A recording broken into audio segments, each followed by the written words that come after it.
On the 14th of March 2020, the first 2 cases of COVID-19 were confirmed in Namibia by the country's health minister. The news was met with a lot of fear and uncertainty surrounding whether the country's public health system had the necessary resources to deal with a full-blown outbreak of the virus. Since then, the country has gone on to only record a total of 16 cases of COVID-19, with 8 of those cases recovering and no fatalities being recorded at the time of this video.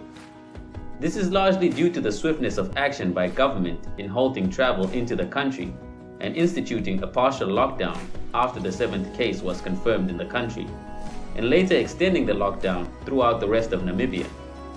The trade-off of this slowdown in transmissions has been the grinding and painful halt to economic activity all over the country. The Namibian economy is estimated to be losing $2 billion in value every week it stays under lockdown, which is massive for a country whose economy has shrunk in 3 of the last 4 years. So, with a sustained low level of positive cases, ever-growing recoveries, and no fatalities, is it time for Namibia to start rolling back the lockdown regulations and opening up the economy?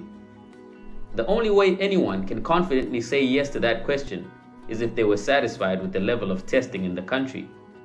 So, are we? At the time of this video, 704 coronavirus tests have been conducted in Namibia, which roughly translates to 0.0003% of the population. Looked at differently, for every 1 million people in Namibia, only 277 have been tested for COVID-19. That's far below countries such as the USA, Spain, and Italy, for obvious reasons, such as the difference in resource availability, population sizes, and the fact that those 3 countries have recorded the most positive COVID-19 cases in the world. So naturally, more people in those countries are observing the symptoms and getting themselves tested.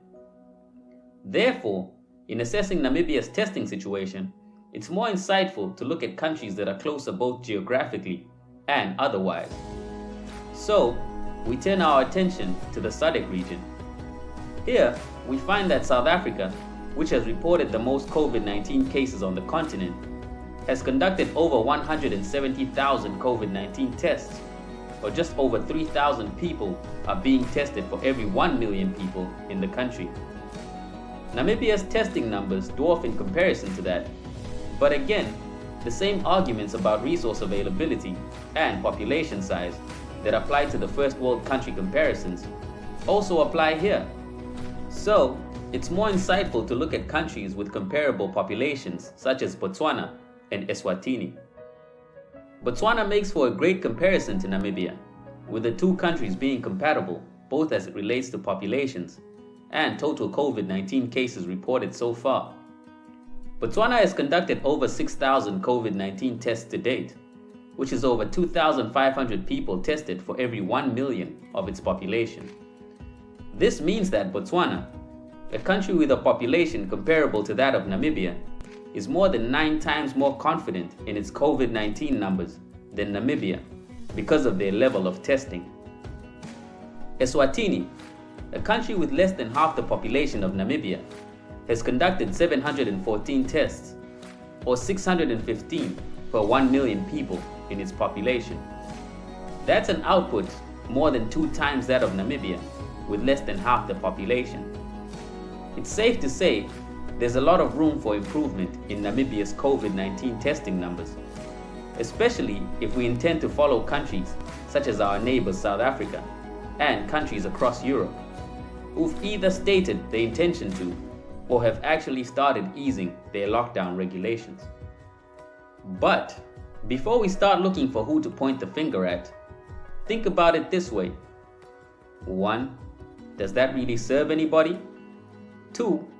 Nobody could have really predicted this pandemic even a year ago, so everyone is really doing their best. So, we're all better off focusing on the solutions to drastically increase the rate at which Namibia is testing for COVID-19.